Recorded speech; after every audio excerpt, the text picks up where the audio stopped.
1/4 of the population have used illegal drugs. There are 750,000 abortions every year. 9 out of 10 have viewed porn on the internet. 1 out of 10 females have been raped. 40% of us have inflicted self-injury. 65% say there is no true religion. With so many questions and so few answers for such a time as this. Hi, welcome back to Such a Time as This. I hope y'all been enjoying the shows we've been bringing you, and I hope y'all been watching it. And like last month, I had the Teen Zone. Well, this month we have the ladies back with us. We have someone new today, Shirley Dandylake. She's going to be filling in for Tony. But I've talked to the ladies, and we've all kind of chit-chat back and forth and everything. And something today I think is missing, and that's honor. It's kind of a foreign word. You don't hear honor too much anymore in the vocabulary today of today's generation especially. So we thought we would just bring up honor and just bounce it back and forth and see where it goes with. So again, like, we're going to talk about honor.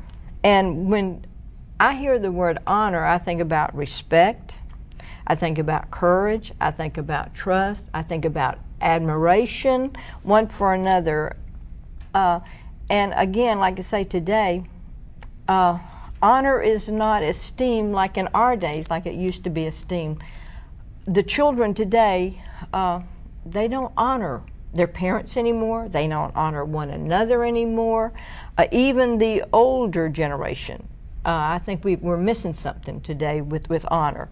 So y'all just jump in, Shirley, Harriet, Vicki, y'all jump in.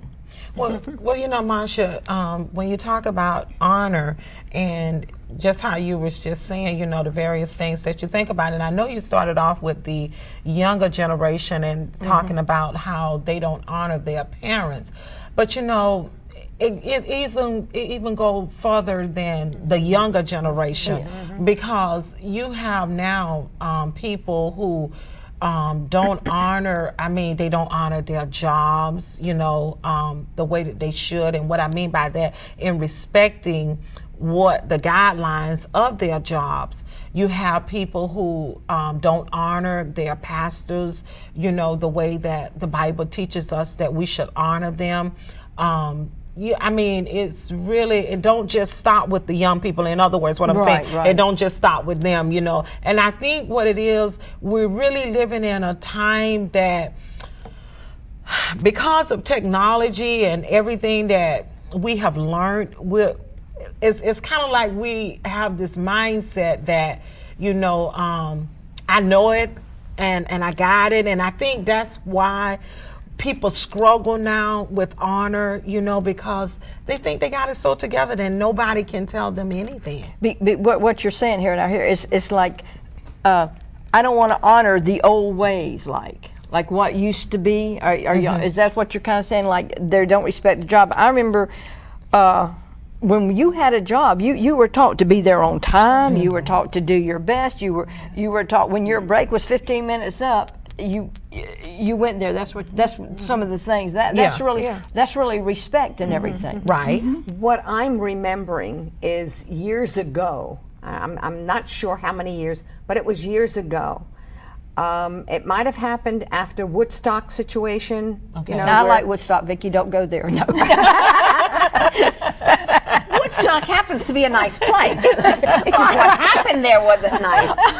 But I remember when my children were in school, middle school and high school, the attitude was, I'm trying to think of who it was that started this. If it feels right, do it. It's okay. If it That's feels right. do if it feels good, just do it. If you're not hurting anybody, do it. Do it. And I believe that's where it started from. That if I don't feel like being nice to you, I'm just not going to be nice. Who are you to tell me what to do, how to do it, when to do it? That's what I think that's where it started from. Yeah. So it's like the 60 generation kind of, it kind of from the 50s, it kind of just the TV shows and everything began to change from the 60s. And what happens is that if you, as a young person, I'm not talking about teenagers now, but young adults, 20s or 30s, I mean, that's when Woodstock and all took place. That's how old they were. 40 years have gone by. In 40 years, you have grown, you have married. That same mentality, now you're passing it on to your children. Yes. They're passing it on to their children. Yes. That's what. I was going, it was through a post office parking lot, and there was a car coming the wrong way, and I lowered my window and I said, "Excuse me," I said, "but I think you're going the wrong way." I got a finger. Oh, you mean the finger? White hair, white hair, and you're giving me a.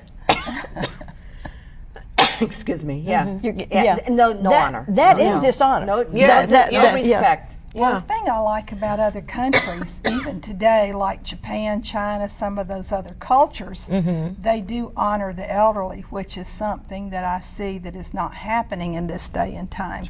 And I know that we do teach our children good values, and we pray for the best for them and that they will go on those behaviors that they've been taught. But the environment, like you're talking about, the social environment and the peer pressure and everything plays a great part in that. But the honor has also gone to clothing. yes. Yeah. Young people who used to dress very nicely going to school, now it's cut off jeans and ripped up jeans, holes in the jeans, you know, in the knees, and well, that's the style. Well, who made that style? And why are you following stupidity? You know, fine if you want to work in your yard, fine if you want to work on a farm. You know, I don't care what kind of clothes you wear, but you know, there's self-esteem. There's liking yourself. I like the way I dress. I like, man, if I had let myself go, the age that I am, I certainly would have looked it. You know what I'm saying? That's true. And so Take basically, pride. and another thing too, and I was thinking about this, we don't honor our military like we used to. That's true. Oh, You no. know, and that's in fact some of the military men that come back, they get dishonored. Yeah.